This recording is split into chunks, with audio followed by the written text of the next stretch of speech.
Good morning, folks. How we doing today? So I was asked. I had a subscriber question about one of the interviews I did the other day. I think it was with Kevin, where Kevin was highlighted that if he paid cash for a property, he'd get, I don't know, call it 8%, but if he'd levered it, he'd get 12 or 13%. And there was a question from a viewer basically saying, how can his quote unquote yield rise by getting levered debt? Right. This goes back to back to the formula that I like to use. Sometimes it has a bias towards, the Dave Ramseys of the world, where you got to pay cash for everything and be really conservative. And really what we're going to go through is we're just going to go through my spreadsheet. I've assumed 25% down, 50% down, 75% down, and then 100%, which means you pay cash. And we're just going to go through all four, and we're only going to change one variable in the equation, and that's the down payment.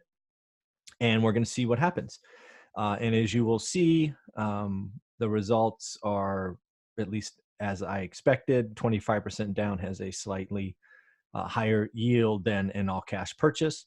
What this really boils down to is something that the industry calls positive carry, right? And what really positive carry is if your yield is higher than the cost of capital, you will see this expansion, right? The less you put down, your yield will improve because you're using cash efficiently.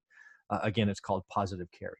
So let me share it with you. Didn't do any big presentation because it's hard to get this Excel spreadsheet to look okay in a PowerPoint. So I just did this. Let me move this down here. So again, I assumed everything the same. Instead of going through each row, we'll go through each column just to see what happened. So again, I just did a 3-bedroom, 2-bath. I assumed the purchase price was $175. These are obviously very similar. These are Fresno numbers. Please change them for your market. I did change down payments. As you'll see, this one was 25%. This one was 50%. This was 75%. And this is a cash. Basically, you're just buying it cash. I assumed these were turnkey because I didn't want to get into the whole repair cost thing. I assumed closing costs would be the same regardless. This, again, is total cash. For me, this is your denominator if you follow what I do. Instead of changing the interest rates, I assume the interest rates would be slightly different given the LTV, loan to value, would provide a lot more security. I thought that would be splitting hairs, and I didn't want to get into the different math.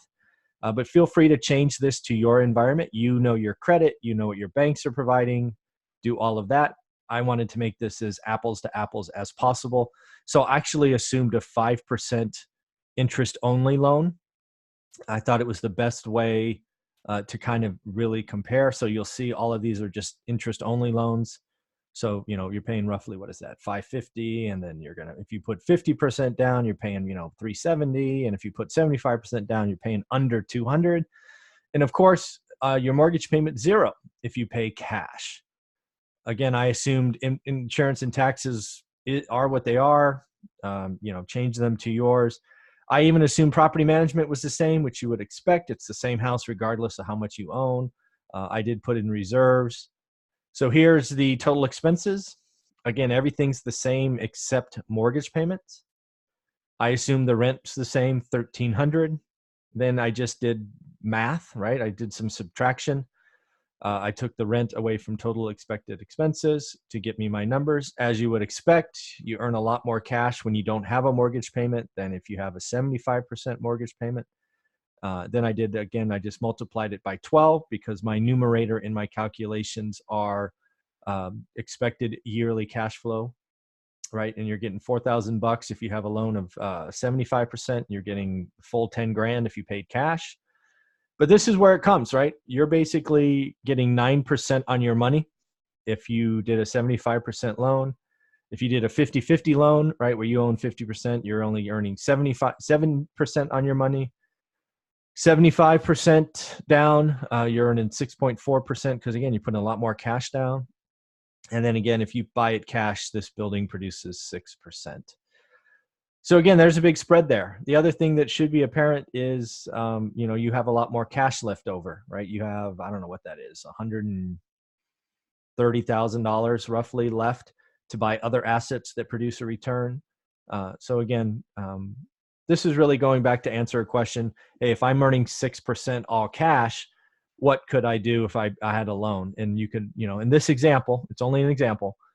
You could get your return goes up 50%, right? 9% is 50% bigger than 6%. So that's the math. That's how it works. So if positive carry does have a opposite, negative carry.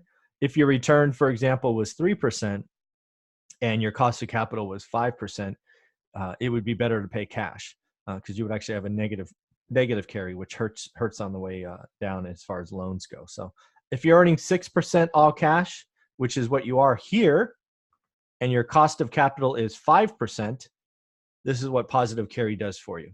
It basically says get a loan. If this number here, 6%, was, let's say it was 6%, but your cost of capital was 7%, these numbers would go the opposite direction, right? Because your cost of capital is higher than the yield. So hopefully that makes sense. You know what? Let's actually test my theory. Let's go in and change this from 5%. Let's just make it 8% to be obnoxious. All right, so 8%. Change this because this is the only column that changes. Yep. There's your example, right? If your cost of capital was 8%, but the building only produces 6, the more debt you have, the worse shape you are. So do you see that? We changed that to 8%, which is greater than 6%. You now have negative carry. Again, if we change this back to, like, for example, if we made this 4%, you're going to see a big swing. Right? So it goes from 6% to 11% because you have positive carry. That's what the industry calls it. So hopefully that makes sense. Again, it's all about what would the building produce if it was cash. If that number is higher than your cost of capital, you win. Congratulations. So hopefully that makes sense. Sometimes it makes sense to pay cash for things. Sometimes it makes sense to get loans. Really, it all boils down to, is your cost of capital higher or lower than the building returns if you pay cash? So that's it. Hopefully that makes sense. Have a great day and take care.